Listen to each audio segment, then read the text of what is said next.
Hello guys, so here in this video today we'll learn the exact approach of how we are going to take the IBPS PO Prelims 2025 exam English section. How we are going to tackle all 30 questions within 20 seconds, right? तो चलिए देखते हैं अगर इसमें कुछ गड़बड़ी होती है तो वो आप लोग ध्यान रखिएगा कि इन गड़बड़ी को इन पिटफॉल्स को इन चीज़ों को हमें ध्यान में रखना है while attempting the English section, right? तो चलो अटेम्प्ट करते हैं इंग्लिश सेक्शन को एक टेस्ट देखते हैं कि किस तरह से हम एग्जाम में अटेम्प्ट करेंगे English section within 20 minutes, right? So let's proceed it. It's a reasoning section. Let's submit this section. हाँ, precipitate. अब ये word usage के questions है. Sentence may or may not use the highlighted word correctly. Find out the sentence in which the highlighted word has been correctly used. Precipitate का मतलब होता है बहुत जल्दी में काम करना है. Government sudden decision to increase tax could precipitate लोगों में प्रोटेस्ट बढ़ा सकता है. ठीक है. Precipitate action taken without let to. ठीक है. Heavy rainfall is likely to precipitate. ठीक है. बहुत जल्दी हो सकती है. Midnight weather forecast. All are correct. Next. Sanguine का मतलब होता है optimistic. Despite the lay off manager remain sanguine about the company. ठीक है. Attitude at the funeral. Second में गलत है. सैंग्विन नेगेटिव कॉन्टेक्स्ट में यूज़ किया जबकि पॉजिटिव वर्ड है. थर्ड में भी ठीक है. तो first and third both is correct. Reluctant का मतलब होता है फोर्सफुली काम को करना. Reluctant to speak in front of the class because she was shy. ठीक है. She was reluctant to eat vegetables but his mom insisted. ठीक है. they were reluctant to leave the party because they were having so much fun. ठीक है. तो all are correct. Makes correct sense. Although the government had implemented multiple welfare schemes to uplift the rural, the lack of proper welfare continued to hinder the actual benefits. ये lack की वजह से hinder कर रहा था, रुकावट ला रहा था. Financial crisis deepened. The central bank had no choice but to intervene and introduce policy measures aimed at intensifying the liquidity, encouraging, alleviating the liquidity crunch. Liquidity crunch को कम करने की बात कर रहा है. Alleviate का मतलब ख़त्म करना. While addressing the press conference, the minister carefully avoided giving a direct answer to controversial, instead choosing to dash the issue. Confront का मतलब सामना करना. उन्होंने instead बजाय इसके सामना करने की इन्होंने escape करने की कोशिश की वेग और जनरल टर्म्स में बोलकर. ठीक है. Pandemic many small businesses suffered hugely but a few managed to perish, thrive. Perish का मतलब होता है डाउनफॉल होना, कॉम्प्रोमाइज़ करना. प्रोटेस्ट के सेंस में यूज़ होता है. Few manage to thrive by quickly adapting to digital market place में अराइव करके थ्राइव किया, सक्सीड किया. Realizing the importance of digital era, the organization has made it mandatory employees to undergo periodic training and identifying and monitoring potential, no ignoring, neutralizing potential online threat को neutralize करने की कोशिश किया. अब इसको last में करेंगे. Let's do it at the end. यहाँ पे पूछ रहा है from the identify correct synonyms बताना है. स्टर्न का मतलब होता है स्ट्रिक्ट. तो इसका मतलब हम कह सकते हैं strict and harsh. 1 and 3. 1 and 3 is the correct answer. Benevolent का मतलब होता है generous and kind. 1 and 3 makes correct answer. Testament का मतलब होता है एक प्रूफ या एविडेंस जिसको आप बोलते हो. थर्ड एंड फोर्थ ही होगा आपका आंसर. मेटिकुलस का मतलब होता है बहुत केयरफुल कोई काम को करना. Thorough and precise. 2 and 3 हो जाएगा. मैसी तो नहीं होगा. कंपोज्ड का मतलब होता है काम एंड रिलैक्स जिसको आप बोलते हो. एगिटेटेड होगा नहीं. 1 and 3 ही होगा यहाँ पे भी. नेक्स्ट इसके बाद ये आरसी है. और क्या क्वेश्चंस हैं यहाँ पे देखते हैं. वर्ड इधर माइट बी रॉन्गली स्पेल्ड. अच्छा. और inappropriate in the context of the sentence. Find out the word that is wrongly spelled वाला बताना है. ठीक है. Aim to ameliorate working conditions and enhance transparency. Transparency की स्पेलिंग गलत है. Surveillance technologies have proliferated rapidly. Concerns about privacy. Privacy की देखो स्पेलिंग गलत है. VACY होता है. emphasize the need for resilient a system that could withstand economic shocks. Emphasize the need for resilient. resilient की स्पेलिंग गलत है. LENT होता है.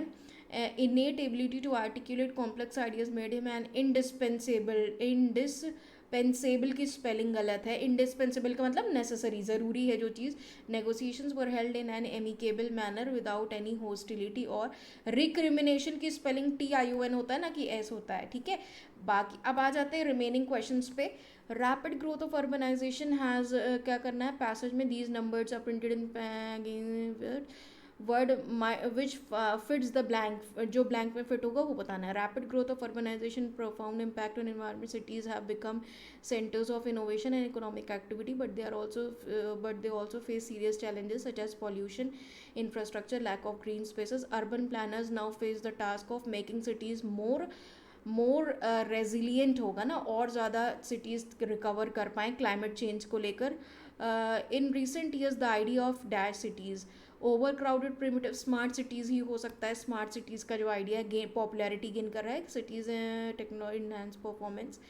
However this shift requires a comprehensive है कि इसको हमें ओवर देखने की, एग्जामिन करने की ज़रूरत है. तो रिएक्शन, रिजेक्शन, फॉर्मुलेशन, एजम्पशन नहीं होगा. ओवरऑल का मतलब केयरफुली एग्जामिन करना. आगे क्या कह रहा है, moreover the increasing dependence on data and interconnected systems has raised concern about dash and misuse of, about entertainment, connectivity, surveillance ही होगा. कंसर्न्स अबाउट सर्विलांस, कि इसके सर्विलांस को लेकर कंसर्न बढ़ा है. And misuse of personal information. Policy makers must strike a balance between innovation and protection of civil liberties. The future of urban living lies in the ability of cities to be sustainable, inclusive and corrupt, reactive, passive, and in their governance, and transparent in their governance. Thus future of urban living का जो future है वो इस ability में लाई करता है कि cities जो है वो सस्टेनेबल, इंक्लूसिव और हाँ ट्रांसपेरेंट रहे. पॉजिटिव वर्ड आएगा तो हेजिटेंट, पैसिव, रिएक्टिव, करप्ट, ये सब नेगेटिव टर्म्स हैं. ठीक है, so this is the correct sense. अब आ जाते हैं अपने आरसी पर, रीडिंग कॉम्प्रिहेंशन. पहला क्वेश्चन कह रहा है, according to the passage what has contributed to the decline in gross non performing assets. Gross non performing assets की बात ये कर रहा है. Ratio of commercial banks has drop to a decline decade low, reflecting improved risk assessment and efficient recovery mechanism. तो मतलब increased इन interest rate होगा नहीं, एफिशिएंट क्रेडिट रेटिंग एजेंसी होगा नहीं, बेटर रिस्क यही होगा. रिकवरी मेथड्स की बात कर रहा है ना. अगला क्वेश्चन कह रहा है, what challenges highlighted in balancing inflation and growth. Inflation की बात कहाँ पे की हुई है, लेट्स चेक. ये कह रहा है, the central bank shift towards a proactive monetary stance has resulted in timely repo rate adjustment, helping to manage inflation without hampering credit availability. While inflation targeting remains a priority, maintaining a balance between growth and price stability is proving increasingly complex. ठीक है, दोनों के बीच में stability बैठाना complex बताया गया है current global environment में.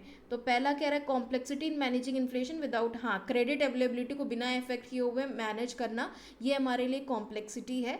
वोलेटिलिटी इन ग्लोबल प्राइस की बात तो यहाँ पे नहीं कर रहा है. Decline rural, this is only the answer जो कि यहाँ पे ऑलरेडी बता रहा है. What role does the UPI play according to the passage.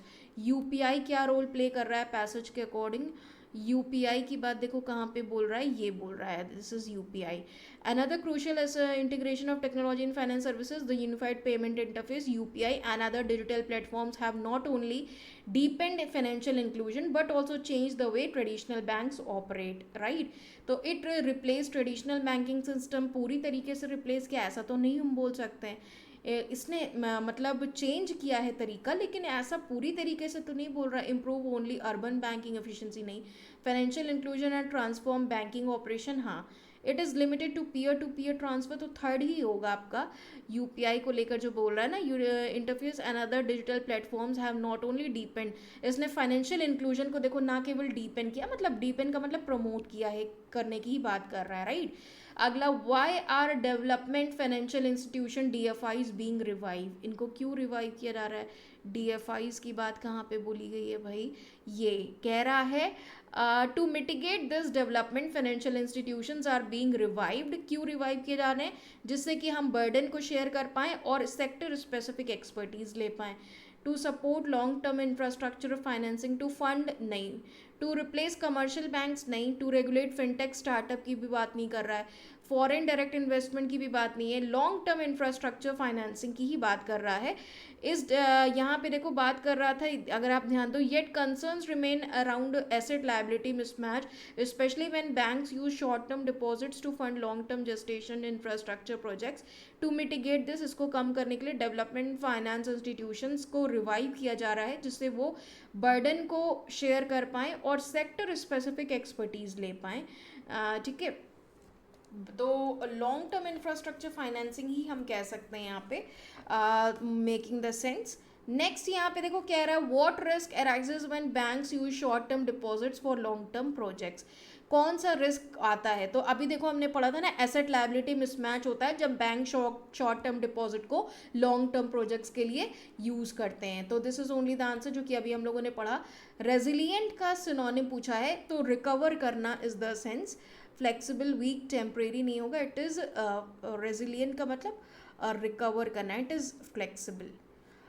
Antonym पूछा है प्रोएक्टिव का, रिएक्टिव, प्रॉम्प्ट, एग्रेसिव, प्रोडक्टिव, तो proactive it should be aggressive only, right. Next देखो क्या कह रहा है, तो दिस इज ऑल राइट। अब चले लेट्स सबमिट द टेस्ट, ठीक है, let's submit it as well। देखो अब यहाँ पे देखो स्कोर इंग्लिश सेक्शन में हमने पूरे 30 अटेम्प्ट्स किए थे, 30 में से एक इनकरेक्ट है हमारा, 28.75 इज द स्कोर, राइट। अब यहाँ पे एनालिसिस देखते हैं, ठीक है, let's check the analysis of this section, क्या गलत हुआ वो देखते हैं और फिर समझेंगे कि हमें क्या क्या मिस्टेक्स नहीं करनी है एग्जाम में, राइट, जब हम इंग्लिश सेक्शन अटेम्प्ट करेंगे। देखो इंग्लिश लैंग्वेज में 97% accuracy, 28.75 out of 30, right. Time is 10 minutes 19 seconds में कंप्लीट किया। Overall this is the score, total time spend ये हो गया हमारा, ठीक है। तो ये था हमारा इंग्लिश सेक्शन का, एक मिनट, एनालिसिस, ठीक है, detail analysis. Now let's check the solutions, देखते हैं, एक minute, let's submit this section. English section पे आते हैं,